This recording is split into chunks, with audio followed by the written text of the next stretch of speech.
Hello friends, ಎಲ್ಲರಿಗೂ ನಮಸ್ಕಾರ. ಶ್ರೀಕೃಷ್ಣ ಕ್ರಿಯೇಷನ್ಸ್ಗೆ ನಿಮ್ಮೆಲ್ಲರಿಗೂ ಸ್ವಾಗತ. ಇವತ್ತಿನ ಈ ವಿಡಿಯೋದಲ್ಲಿ ಆಯುಧ ಪೂಜೆಯಲ್ಲಿ ಮಾಡುವಂಥ ವಿಶೇಷ ಹೊಸ್ತಿಲು ಪೂಜೆಯನ್ನು ಯಾವ ರೀತಿ ಮಾಡಬೇಕು ಅಂತ ತಿಳಿಸ್ಕೊಡ್ತಾ ಇದ್ದೀನಿ. ನವರಾತ್ರಿಯಲ್ಲಿ ಪ್ರತಿದಿನವೂ ಕೂಡ ನಾವು ಹೊಸ್ತಿಲು ಪೂಜೆಯನ್ನು ಮಾಡ್ತೀವಿ. ಆದರೆ ಆಯುಧ ಪೂಜೆಯಲ್ಲಿ ಸ್ವಲ್ಪ ವಿಶೇಷವಾಗಿ ದೃಷ್ಟಿಯನ್ನು ನಿವಾಳಿಸಿ ಪೂಜೆ ಮಾಡಬೇಕಾಗತ್ತೆ. ಈ ಪೂಜೆಯನ್ನು ಸರಳವಾಗಿ ಯಾವ ರೀತಿ ಮಾಡಬೇಕು ಅಂತ ಇವಾಗ ನೋಡ್ಕೊಳ್ಳೋಣ.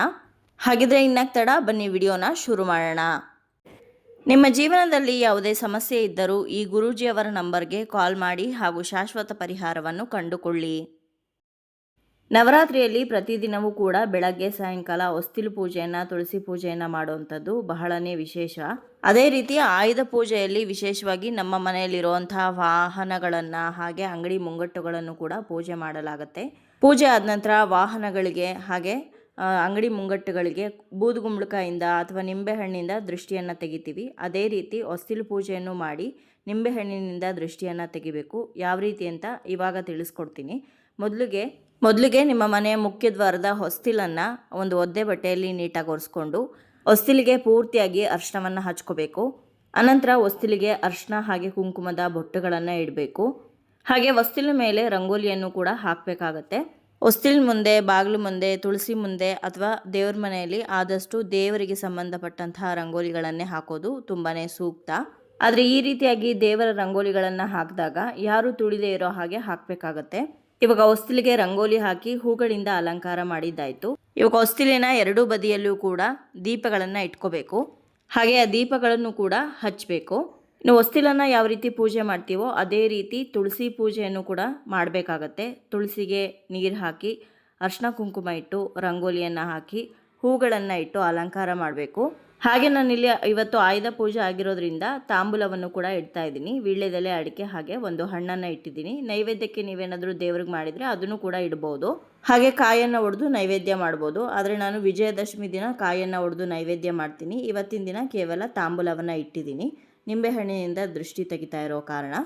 ಈಗ ಹೊಸ್ತಿಲಿಗೆ ಅಗರಬತ್ತಿ ಹಚ್ಕೊಂಡು ಧೂಪವನ್ನು ತೋರಿಸಿ ಅನಂತರ ಸೇಮ್ ನೋಡ್ತಾ ಇದ್ದೀರಾ ಇಲ್ಲಿ ತುಳಸಿ ಪೂಜೆಯನ್ನು ಕೂಡ ಮಾಡಿದ್ದೀನಿ. ಹಾಗೆ ಬನ್ನಿ ಗಿಡವನ್ನು ಕೂಡ ಅದರ ಪಕ್ಕದಲ್ಲೇ ಇಟ್ಕೊಂಡಿದ್ದೀನಿ. ಎರಡೂ ಗಿಡಕ್ಕೂ ಕೂಡ ಪೂಜೆಯನ್ನು ಮಾಡ್ತಾ ಇದ್ದೀನಿ. ಧೂಪ ಆದ ನಂತರ ತಾಂಬೂಲಕ್ಕೆ ಅಂತ ಇಟ್ಟಿರುವಂತಹ ವೀಳ್ಯದೆಲೆಯನ್ನು ತೊಟ್ಟು ಹಾಗೆ ತುದಿಯನ್ನು ಮುರಿಬೇಕು. ಹಾಗೆ ಅದನ್ನು ಹೊಸ್ತಿಲಿಗೆ ಮುಡಿಸ್ಬೇಕು. ಇವಾಗ ಒಂದು ನಿಂಬೆಹಣ್ಣನ್ನು ತಗೋಬೇಕು.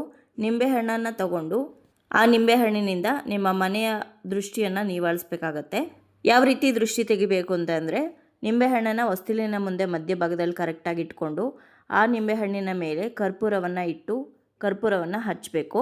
ನೋಡಿ, ಈ ರೀತಿಯಾಗಿ ನಿಂಬೆಹಣ್ಣನ್ನು ಇಟ್ಟು ನಿಂಬೆಹಣ್ಣಿನ ಮೇಲೆ ಕರ್ಪೂರವನ್ನು ಹಚ್ಚಿ ಆ ನಿಂಬೆಹಣ್ಣನ್ನು ಕೈಯಲ್ಲಿ ಇಟ್ಕೊಂಡು ನೀವು ದೃಷ್ಟಿಯನ್ನು ತೆಗಿಬೇಕು ಹೊಸ್ತಿಲಿಗೆ ಹಾಗೆ ಮನೆಗೆ ಮೇಲಿಂದ ಕೆಳಗಡೆವರೆಗೂ ಕೂಡ ನೀವಾಳಿಸ್ಬೇಕು.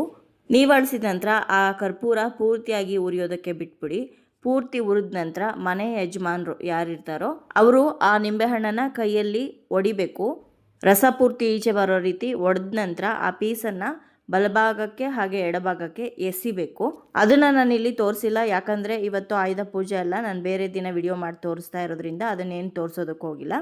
ಅನಂತರ ಮತ್ತೊಂದು ನಿಂಬೆಹಣ್ಣನ್ನು ತಗೊಂಡು ನಿಂಬೆಹಣ್ಣನ್ನು ಹೊಸ್ತಿಲಿನ ಮೇಲೆ ಇಟ್ಕೊಂಡು ಚಾಕುವಿನಿಂದ ಅರ್ಧ ಭಾಗಕ್ಕೆ ಸರಿಯಾಗಿ ಅದನ್ನು ಕಟ್ ಮಾಡಬೇಕು.